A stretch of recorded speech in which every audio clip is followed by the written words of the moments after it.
So, lads, I was away. I've been away for the last 4 hours. And madness has happened. Absolute madness. So I'm a little bit late to this video right here. I'm absolutely late. People have obviously heard about all of this. But I got to be honest, I'm going to break down the Fee conversation. I haven't listened to Fee's entire talk. But this right here, it kind of sums up what a lot of us have been saying, what a lot of us have been thinking. Just this quote, per Nafisa Collier. Caitlin should be grateful she makes $16 million off the court because without the platform the WNBA gives her, she wouldn't make anything. If you guys don't know, she literally had to take a lesser shoe deal to join the WNBA. Her shoe deal with Nike was going to be significantly less had she joined the WNBA than if she had stayed for a fifth year in college. They wanted her in Iowa. They did not trust the WNBA. They didn't want her in the WNBA. Let's not forget, almost all the NIL deals that Caitlin Clark has were probably bigger. As big, if not bigger, than if she stayed in college. So, Caitlin probably made the guts of $10 million in her final year in college. We can be honest here. She probably made about $10 million in college. And she made about the same in the WNBA. In fact, she probably made, with the amount of NIL money specifically that Iowa were probably paying her. I know there's people saying, oh, Iowa don't pay the big bucks. It's Caitlin effing Clark. They were probably paying her the big bucks in her final year. They probably were paying her that just because, the budget that was going for other sports where they're paying some people millions of dollars. Iowa were probably our biggest star is Caitlin Clark. Let's just give her $1 million. I'm just spitballing, but there's a good chance that happened. There's a good chance Caitlin Clark made 50% of her money while at Iowa in 2024. And Cathy Engelbert basically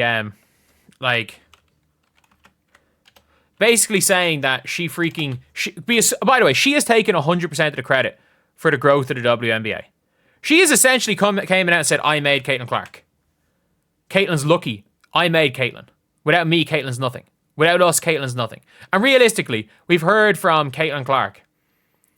From Cathy Engelbert that she basically thinks she's solely responsible for all the growth in the WNBA. So she has essentially said, without me, Caitlin's nothing. That is what she has implied. So that's not what I say said very loosely. That is what she has implied. She has very much implied that she made Caitlin Clark. And I'm going to talk about this in other videos about this because I got to get 3 to 4 videos out prior to Game 5. That there's not going to be a 2026 WNBA season. There's actually not. And you know what? Cool. I am on the player's side. I am absolutely on the player's side. Caitlin, go leave this league. I've never once said, been one of those people, Caitlin needs to start her own league. Caitlin, go call up Maverick Carter. You know that league he's setting up? Go call up Maverick Carter and be like, I'm in. I'm in. We're going to make the real women's league. Caitlin Clark has no comment. And obviously, this is what Fee said. At Unrivaled this past February, I sat across from Cathy and asked how she planned to address the officiating issues in our league. Her response was, well, only the losers complain about the refs. I also want to apologize for people that are only listening in their left headphone because, yes, this is only coming out of the right for me as well. Asked how she planned to fix the fact that players like Caitlin, Angel, and Paige, who are clearly driving massive revenue for the league, are making so little for their first 4 years. Her response was, Caitlin should be grateful she makes $16 million off the court because without the platform that the WNBA gives her, she wouldn't make anything. And in that same by the way, she is reading. She's not paraphrasing. She is reading. And I love how Cathy Engelbert never denied it. She never denied she basically said, I want to help the players. She never denied a single word. She never denied a single word that Fee says here. Conversation, she told me, Players should be on their knees thanking their lucky stars for the media rights deal that I got them. That's a mentality driving our league from the top. We go to battle every day to protect a shield that doesn't value us. Yeah, you know what? Players, go strike. Actually go strike. Actually go strike.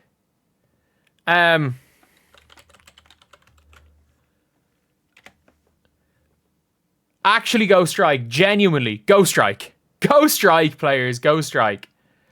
I can't believe that I got shared this post so many times. I can't believe it's the one time I'm like not there. I'm not there is when this happens. Like you've got Angel Reese defending Caitlin Clark here. 10 out of 10 no notes when she specifically is talking about Caitlin, not Angel. And you know what? Obviously Paige and Angel were mentioning that.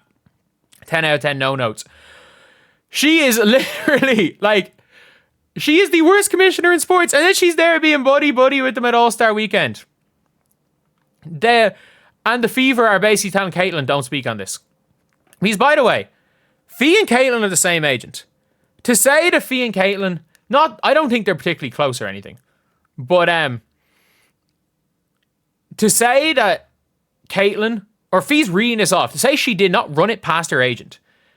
She 100% ran that past her agent, and her agent gave her the okay. Her agent gave her the okay to say this, which is Caitlin Clark's agent. Caitlin Clark knew this was going to be,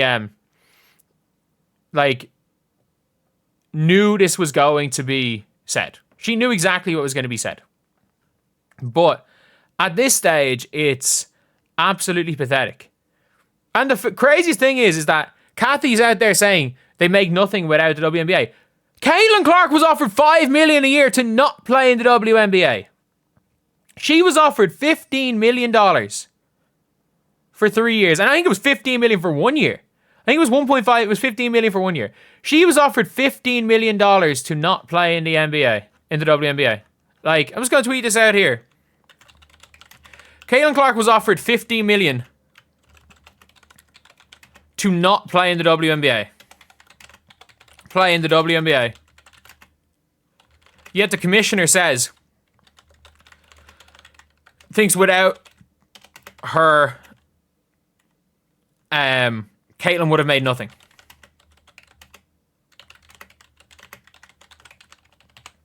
This is this is actually embarrassing. This is actually embarrassing. Like, this is one of the craziest things. Like, this is actually one of those things where it's like, there's no coming back. She's going to be fired. Like, she's either fired, she walks away, or there's no season. Like, it's as simple as that. There is no way.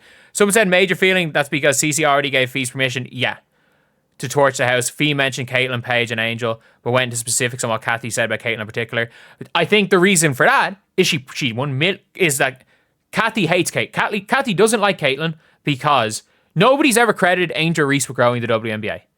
So Cathy's fine with that. But everyone's credited Caitlin, so Cathy's pissed at that. We all know this. We all know Cathy doesn't like Caitlin Clark because people have credited Caitlin Clark and she wants all the credit. She wants all the credit for this league.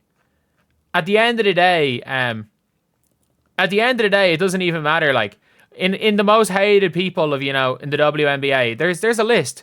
There's a list. But and I mean this, Cathy Engelbert's right down the bottom. She is right there down the bottom with Alyssa Thomas and DeWanna Bonner. She is only ahead of DeWanna Bonner in the ops. She's only ahead of DeWanna Bonner. She's even below Alyssa Thomas. Because if nothing else, Alyssa Thomas didn't absolutely fuck over the Fever. Like, it is. Sophie Cunningham's come out. People only know Cathy because of Caitlin. And it shouldn't ever be about her commissioner in the first place. That's the thing. She wants to be the A game. She wants to be the main story. She wants to be a celebrity. She wants to be the reason this league succeeds. She wants to be the face of the league. That's as simple as that.